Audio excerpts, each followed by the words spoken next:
webcam, folks, but the man from Gonzo is here filming us. So there you go. Just let But you I know. could take a picture of him and tweet. You could do that. Well, look, it's a tweet fest. Come on, let's get on the Twitter sphere. Yeah. So the too book. much pressure. I'm telling you, it's too much pressure. Too much pressure. You've teased a few excerpts out online, right? Of the book.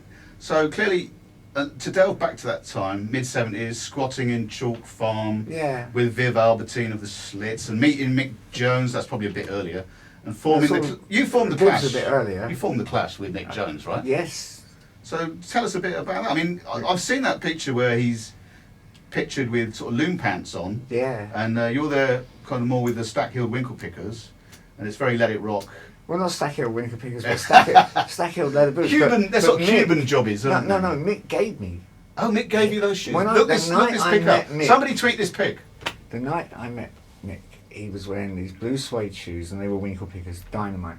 Right. And we liked each other so much. I don't know if it was that weekend he gave me them or the next Saturday, but whatever, you know. And it was just a real kind of dopey, friendly thing to do. Rock and roll liked shoes. each other so much, you know. And you formed a Clash. So why are you a non-punk rocker? We formed a band. It ended up being called the Clash. Okay. So give us a lowdown on that then. How you came to be the Clash. Me and Mick met. Really, were crazy about each other. I was kind of doing my migration to West London, a few squats around, which was quite normal then. Squatting in Shepherd's Bush, seeing more of Mick. Mick wanted, the thing we both wanted to do, all we knew was we really wanted to get a band together, a great band. And so that's what we were aiming to do. And, you know, more and more people came into the frame. They weren't necessarily accomplished musicians and what have you, but, you know, it was at that stage in time where it was important to look good and have other attributes in a band. We had Bernard Rhodes as not necessarily a manager, but the guy working with us. So I met Mick, I met Bernard, I met Paul Simonon, and then we started developing the thing. It went through various stages. Ended up poaching Joe Strummer from the 101ers, and then we had Terry Chimes on drums, sort of all along. They called it the Clash, and the band started becoming something else, and the best thing for the Clash was for me to not be with them, so I left.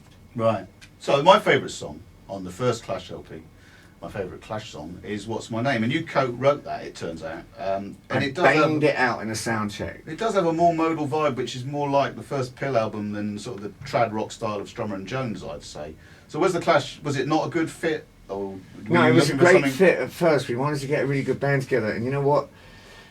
Listen, I've never been crazy about the Clash, but a lot of people really like them, and I'm just guessing they're a really good band. Okay, so we pulled off getting a good band together, and Mick and Topper and Joe and whoever else ended up great in that band as they ended up, sort of thing.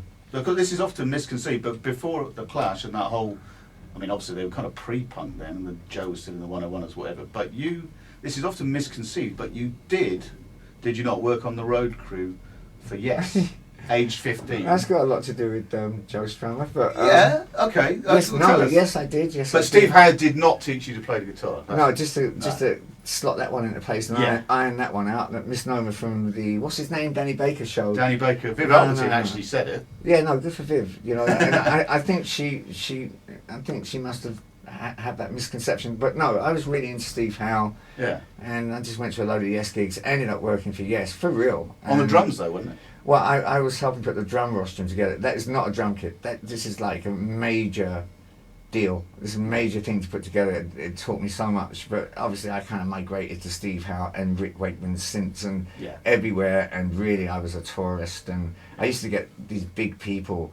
We'd turn up at the gigs and I'd just choose 3 big guys and have them do my work while I was playing with Rick's synthesizers and annoying everybody else that worked on the road crew, you know. I once had to go on... But Steve Howe never taught me how to play guitar. No, but it is fun playing a big synthesizer. I had to go on Hawkwind synthesizer at a place in about... The Rhythmites had just bought them, a reggae band called the Rhythmites, just bought Hawkwind synthesizer. And I had to go whilst enjoying the arrival of a certain kind of journey, shall we say.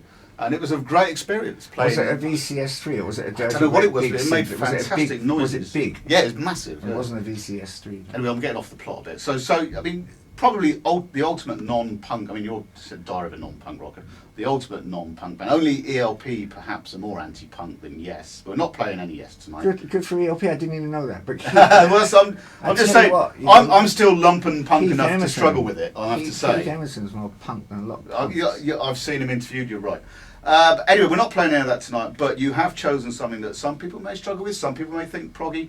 Billy Cobham. So tell us a bit about Billy Cobham. We're going to play a track now. Most of it, anyway. What one is it? It's Stratus. Well, there you go. We don't want to play the beginning bit, man. We want to come in. Did you work this Well, out? they come in about 3 minutes, 4 seconds, I think. Yeah. I mean, I'd love to play the beginning bit, but you know, The beginning bit is mental. But yeah, let's get to the meat and potatoes. But what does it mean before we hear it? What does it mean to you, this trail? I mean, is it sort of a time of long nights cross-legged with the rustle of papers? No, it's more after that. This is right. more actively getting into music. Lots of young friends getting into music. Sorry to be glib. Not at school anymore. I'm sitting around in a common room, a technical college common room with people that are about 3 years older than me on average. And, you know, they're doing things like they've got their own guitars and amps in this common room. Everyone's listening to Dark Side of the Moon all the time. And what else is going on? Martha Vishnu Orchestra, Billy Cobham. I can't be bothered to remember any more names right now, but all that, you know, Jan Hammer, Jerry Goodman, all the fusion jazz guys, Jeff Beck, Blow by Blow. Let's have it, because a lot of people won't have heard this. This is Stratus by Billy Cobham.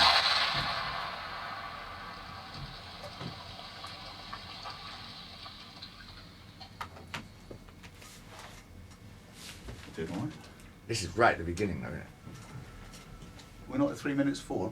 I just put it back to just before that. Oh, I couldn't get into it's the other bit. It's the other bit. I did say It that. sounds like the beginning, though. Yeah, It's going to go. Yeah, exactly.